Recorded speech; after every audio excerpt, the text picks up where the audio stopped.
తెలంగాణ రాష్ట్ర హజ్ కమిటీ సేవలను గుర్తించి కేంద్ర ప్రభుత్వం అవార్డు ఇచ్చిందని ఇది చాలా గొప్ప విషయమని రాష్ట్ర మంత్రులు పలువురు అన్నారు. మాసప్ ట్యాంక్లోని ఓ హోటల్లో రాష్ట్ర హజ్ కమిటీ ఆధ్వర్యంలో 2022 హజ్ యాత్ర సందర్భంగా ఉత్తమ సేవలు అందించిన 19 శాఖల ఉన్నతాధికారులకు ఈ కార్యక్రమంలో పాల్గొన్నారు. పలువురికి సన్మాన సభ నిర్వహించారు.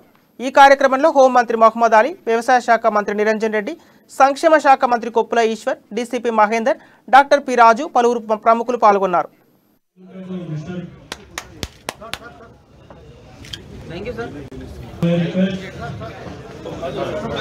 पास के लिए हमसे भी आकर झगड़ा करते हैं साहब, हम भी तरीके से वापस आते हैं। हमारी स्टेट में तो हम लोग यकीनन किस्मत वाले हैं कि जिन्हें अल्लाह ताला ने एक बहुत अच्छा लीडर नसीब फरमाया हुआ है केसीआर साहब, जिन्होंने 14 साल जद्दोजहद कर तेलंगाना हासिल किया और 14 साल की जद्दोजहद में उन्होंने जो वायदे किए और लोगों को जो बात बताई वो बताए।